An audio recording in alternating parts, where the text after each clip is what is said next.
Kakak, kalau kakak pergi, ini kakak dengar ya. Kalau kakak pergi ke altar gereja, hai perempuan, hai wanita, apakah kamu bisa setia? Ya, saya bisa setia, baik susah maupun senang, baik untung maupun malang. Hai laki-laki, apakah kamu bersedia? Ya, baik susah maupun senang, baik untung maupun malang, saya akan tetap bersama-sama dengan engkau. Ya, ya terkecuali kakak mau dipoligami, Kak. Udahlah, renungkanlah, Kak ya. Kakak udah pernah rasakan dipoligami nggak, Kak? Siapa tahu mau dipoligami. Ada rencana dipoligami nggak, Kak? Hah? Nggak ada perempuan yang mau diduain, Tuhan aja nggak mau diduain. Anisa ayat yang ketiga ya. 3 atau ayat 34? Nah, itu aku ada jawabannya apa coba? Pasti mau nyinggung masalah Nabi Muhammad punya istri 4 kan? Mana ada Nabi Muhammad istri 4? 12 atau 13? Kau jangan nuduh sembarang. Ya, itu ada 4. Enggak, saya tanya, kau mau dipoligami enggak? Jangan. Tetapi kalau dia bilang, ini kan sunnah, ayolah sila, ini kan sunnah, gas yuk katanya. Salah. Tidak ada yang bicara soal sunnah. Dengerin dulu. Yang bisa, yang waktu itu terjadi kepada Nabi Muhammad, kata Allah, boleh memang beristri lebih dari 4, ya. Gas, jika mampu. gas. Jika mampu. Jika mampu. Tapi jika tidak, bersyukurlah dengan satu pasangan. Jadi bukan Allah nyuruh, udah ini sunnah Rasul, kita ikutin aja. Enggak, hanya Rasulullah yang bisa adil. Dan ketahuilah bahwa Allah menyukai istri-istri yang cemburu pada suaminya. Karena kalau tidak cemburu, kata Allah, nanti di akhirat, nanti di surga nih, tidak akan dilirik oleh Allah.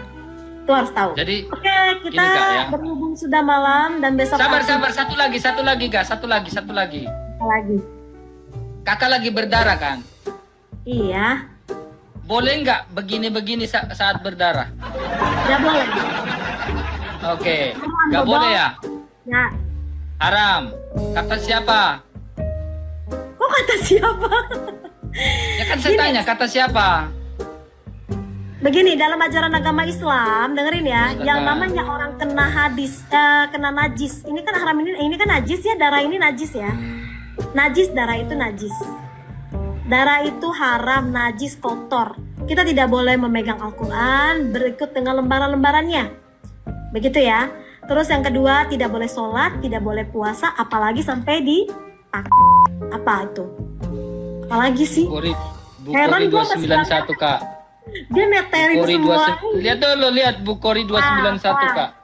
Yang ditanyain sama dia tuh bukan Quran, jadi tentang hadis-hadis Bukhari. Sedangkan Lihat hadis dulu, fokus dulu ini sahih. Lihat ini, lihat. Ya. Jika salah seorang kami sedang mengalami haid dan Rasulullah berkeinginan untuk bermesraan, beliau memerintahkan untuk pakai kain. Nah, ya. Lalu beliau pun menciumnya. Oh, Terus? Kaget dia. Kaget dia. Dia kaget sendiri dia. Dia kaget teman-teman. Dia kaget teman-teman. Dia kaget.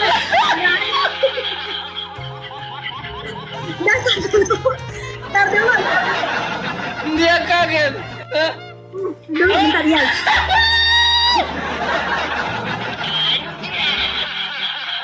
Udah selesai belum? Ngeselin loh dia.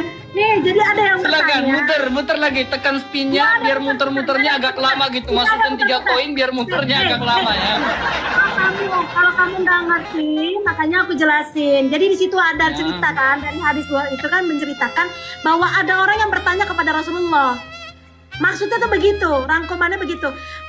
Kalau misalnya istri saya sedang menstruasi, boleh nggak? Jujur ya, ini kita main bahasa kita aja ya, boleh nggak gitu kan ya? Lalu Rasulullah menjawab, suruh pakai dia kain. Lalu dia, makanya gue Maksudnya pakai kain ini bagaimana? ini lo Semi, ngerti gak sih lo? Bingung banget, males gue.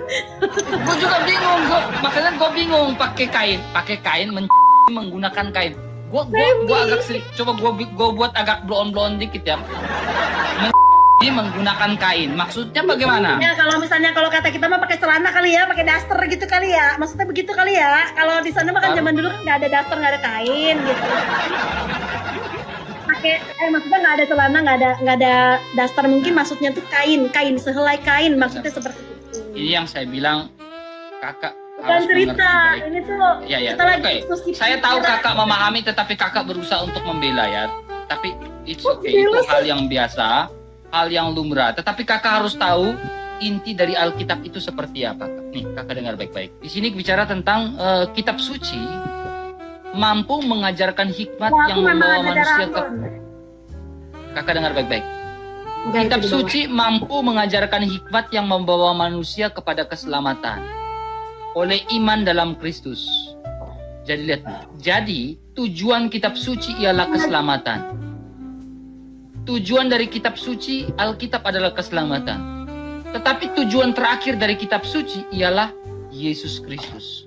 Jadi Alkitab itu tidak mengajarkan hal-hal yang bersifat sekunder seperti itu. Karena tujuan dari Alkitab itu sesungguhnya kakak adalah bagaimana memberikan tutorial SOP bagaimana caranya selamat. Lakum dinukung waliyadin. Bagimu agamamu Sudah kayak bagiku. gini bilang lakum dinukung, tadi ngegas. Begitu. Karena bagaimanapun juga dalam suatu agama pun dengan sesama agama pun kita sudah berbeda pendapat. Ustadz aja banyak yang beda pendapat. Di kamu pun mungkin banyak yang beda pendapat. Saya mau menyanyikan kamu lagu, mau nggak? Saya menyanyikan kamu satu lagu. Iya, satu tapi harus kamu bertobat, bagus mau ya nggak? suaranya. Kalau jelek awas loh. Oke dong, pasti dong. Saya menyanyikan Ya, lagu itu yang soalnya aku bagus. penyanyi. Jadi kalau jelek aku nggak mau denger, sok nangis. Oke, saya menyanyikan lagu buat kamu. Semoga lagu rohani ya. Siapa tahu kamu bertobat. Iya. Iya, terus. Lagu ini menyentuh hati nih buat kamu ya. Masih ya lah, ya buruk lah. Teman-teman, 6.000 orang saya akan bernyanyi untuk Sisila. Siapa tahu dia bertobat dan Roh Kudus menjamah hatinya dan dia betul-betul, oh ternyata Yesus itu luar biasa.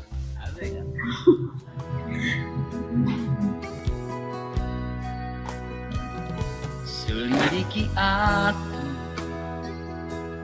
lihat hatiku, apakah ku sungguh mengasihi Yesus, Kau yang Maha Tahu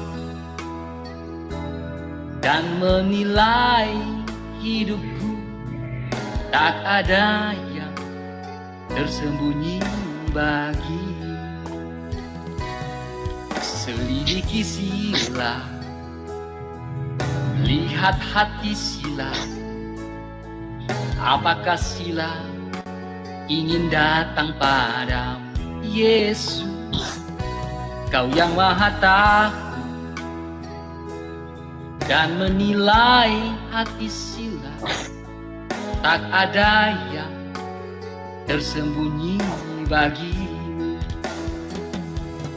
Aku lihat kebaikanmu yang tak pernah habis di hidupku. Ku berjuang sampai akhirnya Kau dapati, sila datang padamu Tuhan. Ya Tuhan, pada malam hari ini kami berdoa untuk Sila. Semoga dia datang tersungkur di hadapan-Mu, memohon ampun di hadapan-Mu Tuhan Yesus, dan betul-betul mengikuti jalan. Ya Tuhan, kami memohon kepada-Mu. Selidiki Sila, lihat hati Sila, apakah Sila sungguh mengasihi Yesus, Kau yang Maha Tahu dan menilai hatinya, tak ada yang tersembunyi bagimu. Lah ku lihat kebaikan-Mu Tuhan yang tak pernah habis di hidupku. Berjuang sampai akhirnya Kau dapati, aku tetap setia. Satu lagu lagi ya Sila ya, satu lagu lagi.